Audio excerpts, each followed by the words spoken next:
So everyone, we're talking every week about the Pauper metagame, but I noticed that eventually we'll never talk about the best deck or the best kind of strategy.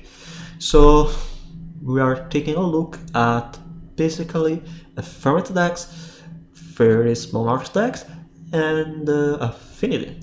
But first thing first, I want you to notice that MTG Goldfish is basically backed and is not showing the decks that were running some cards that were banned in the previous banned list.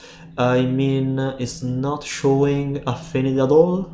Even when Affinity is one of the most played decks, and is not a thing related only to Pauper, because for example in Pioneer is not showing any board deck that were running decks that were running Lurus before the previous banner list when they banned Galvanic Relay and Disciple of the Vault, and that's kind of weird and misleading, because any people that are not aware of the, for example, the challenge Excel sheet that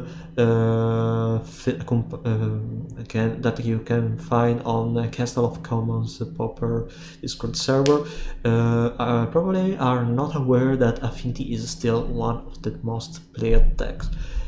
And probably the only Affinity list showed in Goldfish, on the first page of Goldfish at last, is the Grixis Affinity list with Counterspell, which is kind of weird because most Affinity lists aren't running Counterspell. The second thing that I want you to note is that this month Money Trader Series is Pauper. Money Trader Series is a free tournament held by Money Trader. Money Trader is a rental service, but the cool thing about Money Trader Series is that you don't need to have a rental. You don't need to have a rent service active with Money Traders. So you can participate in the Money Trader Series for free, like I do, for example. In the previous Pauper Money Trader Series I played the Storm, because the first Pauper Money Trader Series was when Chatterstorm was still legal, and top 8 was filled with both Storm and Affinity. The format was basically a 3 decks format, which was kind of cool if you love to play Storm or well-defined metagames, but if you just want to play Magic, it's probably truly bad. So the metagame seems to be still determined by Affinity, and Affinity is still showing up a lot in the challenges. For example, in the last challenge on May 9th, Affinity took down the first place, and it's kind of the stock list of Affinity, which right now is Grixis, because they just want to run more copies of Tocast or Deadly Dispute. So basically they're running, instead of only 8 draw spells, they're running 10 draw spells. And Experimental Synthesizer seems to not be more good card in Affinity, mostly because you don't really want to exile your 8 cards. So basically Affinity is no more an aggressive deck, it's more like a mid-range style or an answers deck, and exiling your own answers is always bad. The deck is running a lot of one-off creatures or one-off card vintage card or one-off answers, and as you can see, the only cards that you are always seeing in 4 copies are Mirror Forcer, Deadly Dispute, and Galvanic Blast. Sometimes you don't even see the second copy of Makeshift Munitions, and most times you see only 3 copies of Blood Fountain instead of the 4th copy. I guess they prefer to run the 4 copies of Mirror Retriever instead of the 4th Blood Fountain. From my point of view, is kind of weird, because Blood Fountain gives so much versatility that you don't really want to run only 3 copies. But the reason for my point of view is mostly because I run the Rakdos version splashing green, so I prefer to have 4 copies of Deadly Dispute and 4 copies of Carconner's Bargain, and for that reason running less than 3 copies of Blood Fountain most times can be wrong, because often you want to sacrifice the Blood token to a Deadly Dispute or a Reckoner's Bargain. Anyway, as you can see, Gurmagangler is most times only singleton card, and I think that having only one Gurmagangler is kind of wrong, but most players prefer to have the full set of Frogmite, which is, from my point of view, the weakest creature for the deck. And I think I always prefer to have 2 copies of Gurmagangler over the 4 copies of Frogmite. Kraken Shaman 1 or 2 copies is always played in main deck, because it's just a free win against the negative green swarm decks, for example Elves, Stompy or Aura X-Proof. Mirror Retriever is just a way to lock your opponent from the battlefield, because if you have a Mirror Retriever and a Blood Fountain, basically you can every time bring back your Blood Fountain when Mirror Retriever dies, and then with Blood Fountain bring back Mirror Retriever and another creature. We are getting always a +1 when Mirror Retriever dies, and whenever you bring back a Mirror Enforcer with that Blood Fountain, you are forcing your opponent to waste resources for nothing, and that's just great. Then we have Trinket Mage, the singleton card. I don't really appreciate having only 1 copy of Trinket Mage, because in my opinion having singleton copies that you are not able to fetch in your deck is something that you don't want, especially when you are not running cards like Preordain or Brainstorm, but the deck is running just so much card advantage that people aren't really they don't really care. In my opinion, you can cut your 4 copies of Frogmite to add the 2nd copy of Angler, the 2nd copy of Kraken Shaman, the 2nd copy of Trinket Mage, and the 4th copy of Blood Fountain. A cool part about Trinket Mage, in my opinion, is both being able to fetch for Experimental Synthesizer and Heal Spellbomb, but I think is important, most times is more important to being able to dig for Blood Fountain, and probably they're not running the 4 copies of Blood Fountain just because you have Mirror Retriever and Trinket Mage, and both Retriever and Trinket Mage can be the 4 copy of Blood Fountain, and being able to fetch a Blood Fountain with Trinket Mage, and then when Trinket Mage dies to dispute munitions or just jump blocking, you can bring back your Trinket Mage and fetch another copy of Blood Fountain with the Trinket Mage that you are recovering from your graveyard, and that's really great. But also the good part about Trinket Mage compared to Mirror Retriever is that it doesn't rely on the graveyard, it's relying on having a 1 mana artifact in the deck, and in my opinion having more tutor effect in form of Trinket Mage, or when it comes to the giant list that I'm playing with First Empath and Angry Marauder, having a lot of cards able to tutor your powerful singleton cards is truly great. Well, First Empath most times tutor Mirror Enforcer or Gurmagangler, but is still good in my opinion to be able to tutor a Nihil Spellbomb, a Blood Fountain, or also a Chromatic Star. You are not generating a lot of card advantage, but is still something better than probably Frogmite in most cases. Because you are still running Frogmite most times only to have a better matchup against fairies or against aggressive decks, and in most times, in my opinion, you want to cut out all your Frogmites when you are just trying to be more controlish.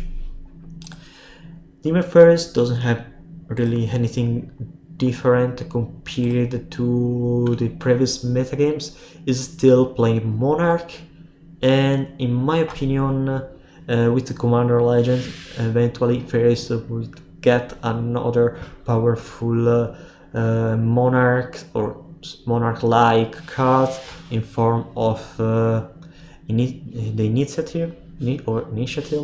Then Initiative is something very similar to the dungeon, because when you become when you take the initiative, you venture into the dungeon.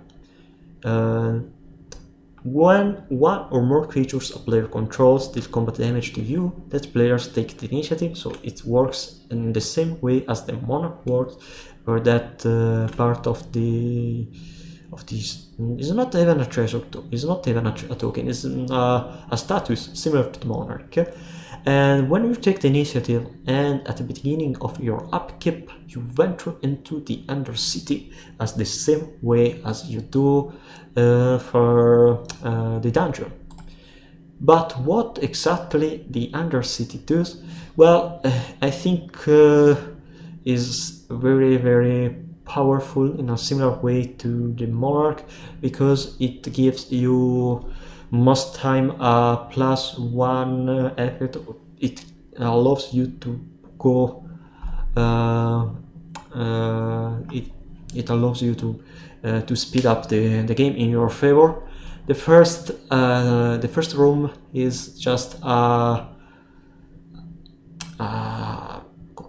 Sakura Tribe effect, Sakura Tribe Scout effect, or just fetch a basic land from your deck, but it doesn't ramp, it just put into your hand, which is more powerful than you may think, mostly because the blue initiative card is blue, so you can run the blue one instead of the other color one, so you can, for example, fetch the black basic land, and by doing that, next turn you can play the Monarch, but also just not able to miss the line. Your next land drop most times can be strong. Also, it's good with brainstorm-like effects or discard effects similar to the blood token. The second room is Forge, which is great with an aggressive gameplay. For example, you can put 2/1 tokens on your Fairy Seer, your Oracle of Bolas, or your Boomerang Angler or Ninja of DT powers. And putting, for example, a +1/+1 token on a number of Bolas allows you to have a 3/5 creatures, and having a 3/5 creatures means that 4/4 Villain Force can't steal your initiative. Lost Wheel probably is way better, since you take the initiative not in the end of turn but before drawing a card in the upkeep.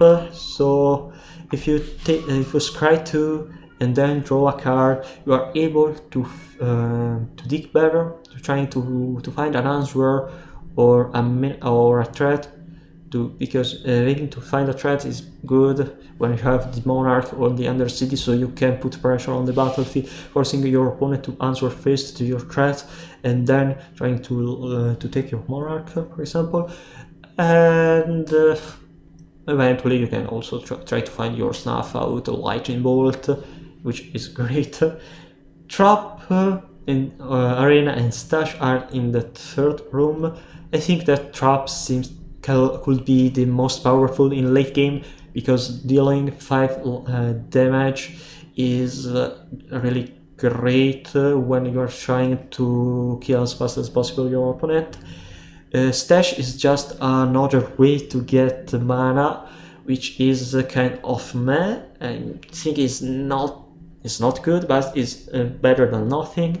And Gold, I'm not sure if Gold works in 1v1 games, but if it does, it allows you it can eventually allows you to kill one of your opponent's creatures, because God force one of your opponent creatures to attack, but in multiplayer's game the goaded creatures is forced to attack another player than you.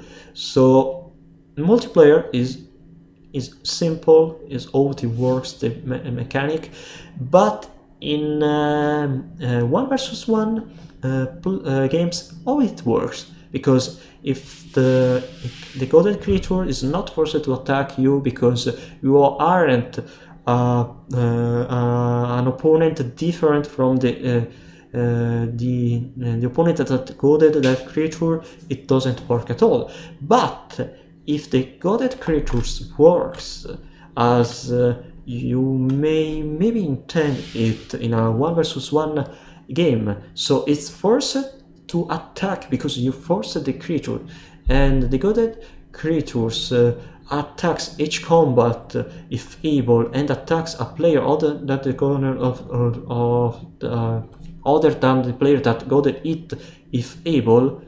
Maybe the creature is forced to attack even you if there aren't any other opponent. That would be really powerful in my opinion, because if you got your opponent Fairy Seer or Ninja when you have a blocker, that means you are pushing even further the advantage of the Undercity, because you are wasting your opponent's resources, and you are killing creatures, and the only way to take the initiative or to steal the monarch is by attacking your opponent most times, or having your own Undercity or own monarch. Last, we have Archives or Catacombs, which is just a straight +1 in form of drawing an extra card, or in form of creating a 4/1 black token with menace. Having a creature with menace could be eventually good with because you can eventually steal a monarch or an Undercity later in the game. But I think that is already great most times, because having only 1 point in tokens means that the creatures can still die from a Kumbaji switches, a suffocating fumes, or a makeshift munition. But the creature is the creature is just good. I mean, you can block or you can attack, and having 4 in power is good. The last part of the Undercity is great because there's another +1. You are doing something similar to a collecting company. You are revealing the first top 10 cards of your library and putting a creature from them on the battlefield. Also, you put 3 +1/+1 counters on it. And if you can put any kind of creatures, even a Lullaby's Crusher, or a Fierce Seer, or a Gurmagangler, or a Monarch. Also notice that the creatures get X-proof until your next turn, so that hypothetically allows you to untap and attack with your creature. So even better. In my opinion, probably the best creature you can fetch with the last room of the Undercity is fetching your Death of your Monarch, for example, Thorn of the Black Rose, and putting 3 counters on Thorn of the Black Rose means that the Thorn of the Black Rose becomes a 4/6 creatures, and a 4/6 creatures with Death Touch is really big. It's important to notice that when you finish your Undercity in the similar way as a dungeon works, when you take again the initiative, you just start going into the Undercity again. So you first fetch a basic land, and you go for grade 2, etc, etc. I think that Undercity is good, but we will need to see first in Baldur's Gate which creatures they will print on with the initiative on it. Well, we talked about Dimir Fairies, and I think that eventually Fairies decks they will be the best decks to run an initiative creature. not instead of Thorn of the Black Rose, but alongside it. Maybe not one Monarch and one Initiative card, but something like 2 Monarchs and 2 Initiative cards, or 2 and 1. I'm not sure. It most times will depend from the basic stats of the creatures, because Thorn and Fall from Favor were truly great because their touch and a pacifism effect are just great with the Monarch, but as we know, not all Monarchs are currently played. We talked about an ephemerate decks, and the 2 ephemerate decks that are playable in the format are Familiars, which is much more played compared to Jeskai Ephemerate, at least on Magical Eye, which is on the opposite compared on how the tabletop metagame works, at least in Italy, because in Italy, Jeskai Ephemerate is one of the most played decks, and I think that is more something like dependent on Heisen01, which is Italian, showed the deck, because a lot of Italian players plays Eisen's list, and Eisen played and recorded a lot of leaks with Jeskai. So for that reason, I think that Italians truly prefer Jeskai over Familiars. I think that's also because Jeskai is easier compared to Familiar, both to win and as a deck by itself, because having real removal spells instead of snaps, and being able to kill your opponent with your Monarch or with your Galvanic Blast probably has more appeal to a large variety of players compared to Familiars, which is more like a control combo deck compared to Jeskai. In my opinion, they are the same deck because they both running Archmancer and Ephemerate, but probably for most players the red part of the deck in form of removal spells and the Cleansing Warfare and also the Monarch has much more appeal. Well, anyway, Jeskai is still a control style deck with Archmancer and Ephemerate. Can be good, but having Artifact Blast means that you are weak to Dust, and right now all the white decks are running Dust basically. So Familiars is another control deck which is running currently Modern Age as a way to interact better with Boros and Furries, and can also run Dust as a way to interact with Affinity, because Dust in Ephemerate deck is the best way to interact with Affinity in Ephemerate decks and also in aggressive decks. For example, Boros Bully is still running Dust, but is not showing much, probably due to the presence of Boros Metalcraft, and Boros Metalcraft seems better against Furries. Maybe in the near future we'll see more copies of Boros Bully instead of Boros Metalcraft in the challenge, but Boros Metalcraft is still more played compared to Bully.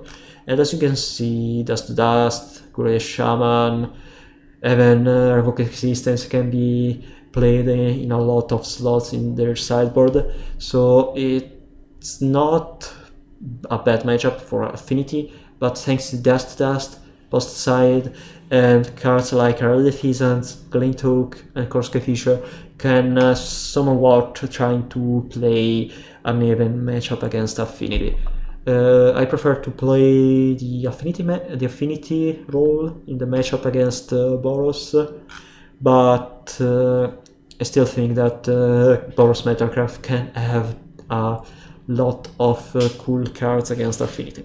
Anyway, I also like to say that Boros Metalcraft is probably better positioned against Jeskai and Familiar compared to Boros Bully, because Boros Bully has a worse late game, so for Boros Bully is even better to try to steal the game with Dust, Palace Sentinel, Heralded Pheasant, etc., but is weaker to Ephemerate decks and is also weaker to Fury Cannon, the life gain, etc.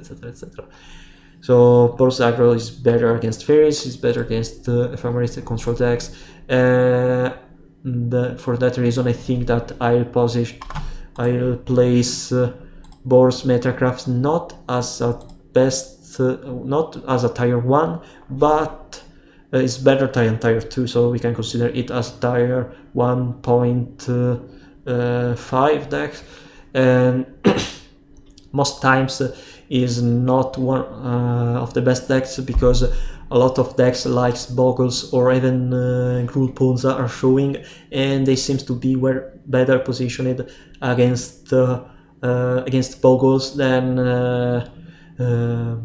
against Boros, than against control decks or Fierce decks.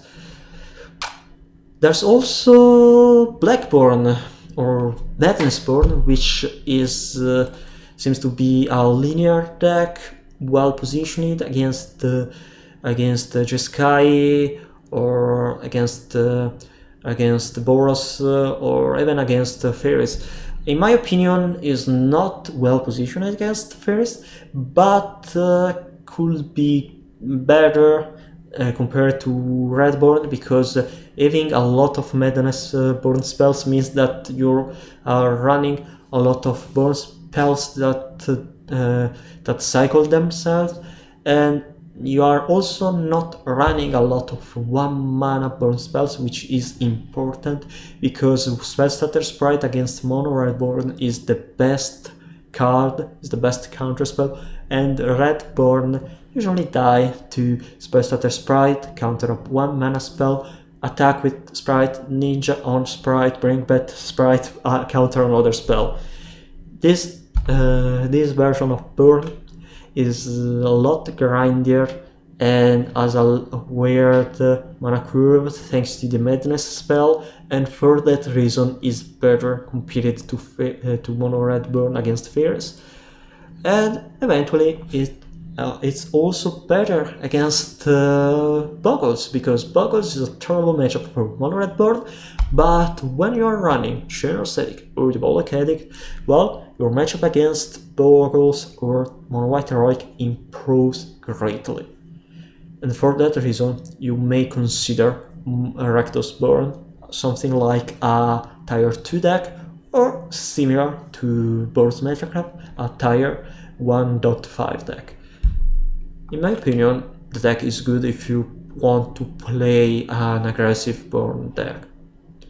Well, I think we talked about these various decks enough. The metagame is still filled with affinity, and someone should tell Goldfish to fix that weird bug that is not showing any more affinity. And I think you still need your Dust to Dust in your sideboard to deal with affinity, and you also need to pack something to deal with Ephemerate or the Monarch.